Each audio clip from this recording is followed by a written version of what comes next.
રાજકોટમાં ચોંકાવનારી ઘટના જ્વલનશીલ પદાર્થ નાખતા એકનું મોત, બે ઘાયલ। કોઈ અજાણ્યા શખ્સે કેમિકલ જેવા પદાર્થ ફેંક્યો। રૂમમાં સૂતા હતા તે સમયે ગઈકાલે રાત્રે હુમલો કરવામાં આવ્યો। 3 યુવકો પર જ્વલનશીલ પદાર્થ ફેંકીને શખ્સો ફરાર થયા। ઓઢવ પોલીસે વધુ તપાસ હાથ ધરી છે।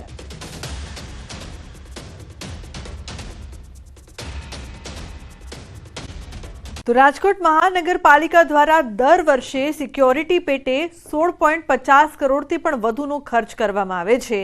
મહાનગરપાલિકા દ્વારા સુરક્ષાના કારણોસર માત્ર એક્સ આર્મીમેન સહિતના સિક્યોરિટી ગાર્ડ રાખવામાં આવે છે। અંદાજિત 16.50 કરોડ જેટલો વાર્ષિક ખર્ચ મહાનગરપાલિકા દ્વારા સિક્યોરિટી ગાર્ડ પાછળ કરવામાં આવતો હોય છે। અહીં મહાનગરપાલિકાના ગેટ ઉપર એક્સ આર્મીમેન તેમજ રાજકોટ મહાનગરપાલિકાનો વિજિલન્સ સ્ટાફ પણ જોવા મળ્યો હતો। મેયર નયનાબેન પેઢડિયાની ઓફિસ ખાતે પણ વિજિલન્સનો સ્ટાફ જોવા મળ્યો તેમજ સ્ટેન્ડિંગ કમિટીના ચેરમેન, શાસક પક્ષના નેતા, ડેપ્યુટી મેયર સહિતના ચેમ્બર બહાર એક પણ સિક્યોરિટી ગાર્ડ રાખતા ન હોવાનું સામે આવ્યું છે। અમદાવાદ મહાનગરપાલિકા દ્વારા દર વર્ષે સુરક્ષાના નામે 50 કરોડથી પણ વધુના બિલ છે તે ઉધારવામાં આવી રહ્યા છે। ત્યારે રાજકોટ મહાનગરપાલિકાની વાત કરવામાં આવે તો રાજકોટ મહાનગરપાલિકા દ્વારા સુરક્ષાને લઈને દર વર્ષે 16.5 કરોડ જેટલો ખર્ચ છે તે કરવામાં આવે છે। રાજકોટ મહાનગરપાલિકાની વાત કરીએ તો પદાધિકારીઓની ચેમ્બર બહાર એક્સ આર્મીમેન અથવા તો જે વિજિલન્સનો સ્ટાફ છે તે ફરજ સુરક્ષાની દ્રષ્ટિએ બજાવતો હોય છે।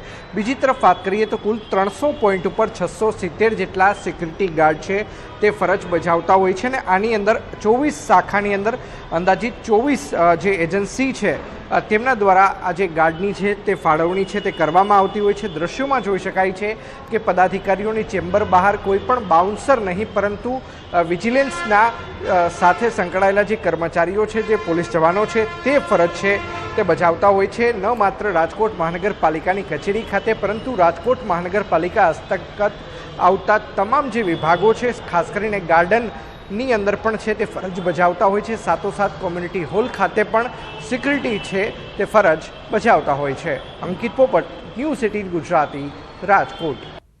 તો ન્યૂઝ 18 ગુજરાતી સાથેની વાતચીતમાં મેયર નયનાબેન પેઢડિયા દ્વારા જણાવવામાં આવ્યું હતું કે મહાનગરપાલિકા દ્વારા સુરક્ષાના કારણોસર માત્ર એક્સ આર્મીમેન સહિતના સિક્યોરિટી ગાર્ડ રાખવામાં આવે છે।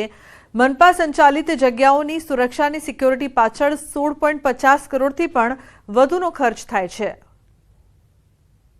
રાજકોટ મહાનગરપાલિકામાં સિક્યુરિટીની લગભગ 16.50 કરોડની એનો પગાર ધોરણ થતો હોય છે અને આમાં કોઈ બાઉન્સની આપણે જોગવાઈ છે નહીં, પણ એક્સ આર્મી એ અહીંયા સેવા આપતા હોય છે।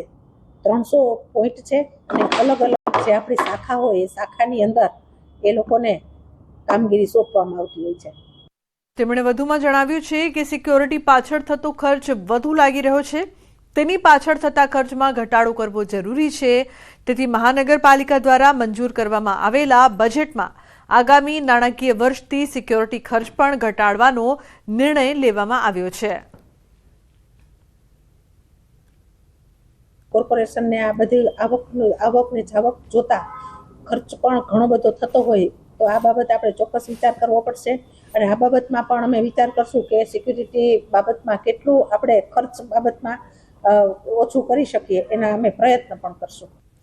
આમ અમે અલગ અલગ સ્થળે જઈને રિયાલિટી ચેક કર્યું, તેમાં અમને જાણવા મળ્યું કે અમુક જગ્યાએ સિક્યોરિટી હાજર હોય છે તો અમુક જગ્યાએ નથી હોતી। રેસકોર્સ ખાતે આવેલા કલ્પના ચાવલા ગાર્ડન ખાતે સિક્યોરિટી ગાર્ડ સ્થળ પર જ હાજર હતા તથા લવ ગાર્ડન ખાતે સિક્યોરિટી ગાર્ડ હાજર હોવાનું સામે આવ્યું હતું।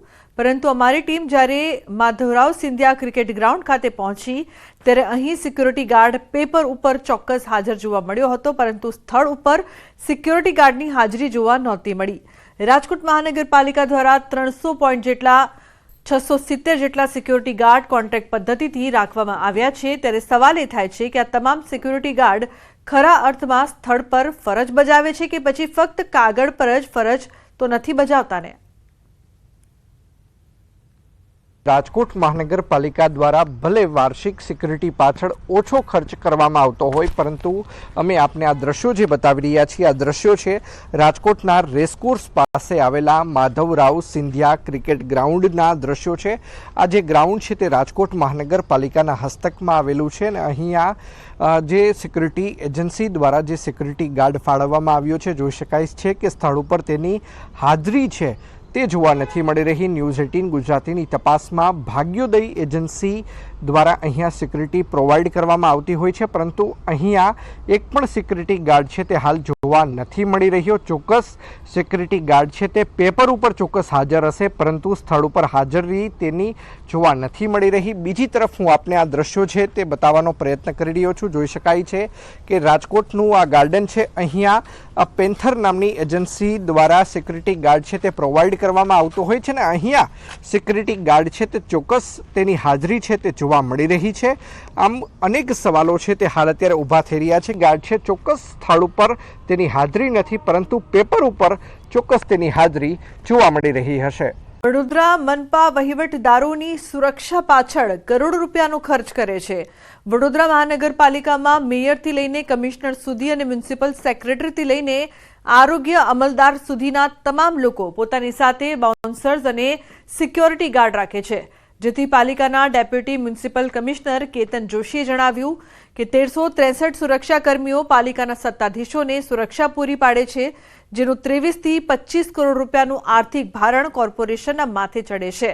તો કમિશનર ડેપ્યુટી મ્યુનિસિપલ કમિશનર સાથે જ સત્તાધીશોને જાહેર જનતા વચ્ચે જવાનું હોવાથી તેમણે સુરક્ષા માટે બાઉન્સર્સ આપવામાં આવ્યા છે। દબાણ શાખાની એન્ક્રોચમેન્ટ રિમૂવલ, ટ્રાફિક, ત્યાર પછી પશુઓને જે ત્રાસ છે રખડતા ઢોરોનો, આ બધી વસ્તુઓનો 1363માં સમાવેશ કરવામાં આવેલ છે। અધિકારીઓને પદાધિકારીઓ માટે જે આપવામાં આવેલા છે એમાં commissioner Shri, deputy commissioner Shri અને પદાધિકારીઓ કે જેમને જાહેર જીવનના લોકો છે, લોકો વચ્ચે જવાનું હોય છે અને એની સુરક્ષાને ધ્યાનમાં લઈ અને એ લોકોને બોડીગાર્ડ આપવામાં આવે છે। ત્યારે આ મામલે વિપક્ષે પોતાની પ્રતિક્રિયા આપતા જણાવ્યું કે પ્રજાના મતોથી ચૂંટાયેલા પ્રતિનિધિને બાઉન્સરની શા માટે જરૂર છે? આ રીતે બાઉન્સર્સ રાખવા વ્યાજબી નથી। સાથે જ એમ પણ કહ્યું કે સામાન્ય માણસ તેમને મળી ન શકે એટલે જ બાઉન્સર રાખવામાં આવ્યા છે। આમ વિપક્ષે સત્તાધીશો તેમજ અધિકારીઓને આડે હાથ લીધા। પ્રજામાંથી ચૂંટાયેલો પ્રતિનિધિને બાઉન્સર કે કોઈની જરૂર ના હોવી જોઈએ। એ નિર્ભયપણે લોકોની વચ્ચે જવું જોઈએ અને એમની વેદનાઓ સાંભળવી જોઈએ। બાઉન્સર મૂકવાનો મતલબ શું થયો? એક સામાન્ય માણસ તમને ના મળી શકે એટલા માટે, અથવા કોઈ રજૂઆત કરવા માટે એક ટોલું આવે તો એનાથી ગભરાઈને? હું નથી માનતો કે કોઈ પણ દિવસ ચૂંટાયેલા પ્રતિનિધિ જે પ્રજાનો પ્રતિનિધિ હોય એ પ્રજાની આવાજ બનીને બહાર નીકળવું જોઈએ, એને કોઈ પ્રોટેક્શનની જરૂર હોવી જોઈએ નહીં। તોય છતાં બાઉન્સરોની બી ભરતી કરવી હોય તેને ખરેખર એની ભરતી કરો અને પૂરતું પગાર આલો। ખાલી ટેમ્પરરી તમે બાઉન્સરોની ભરતી કરીને તમે બેકારીમાં વધારો કરો છો ભાઈ, અથવા બેકાર રાખવા માંગો છો? તો સામાજિક કાર્યકર અતુલ ગામીજી જણાવે છે કે વડોદરાના વહીવટદારો સામાન્ય નાગરિકો સામે રોફ જમાવવા માટે નાગરિકોના જ પૈસાનો વ્યય કરી રહ્યા છે।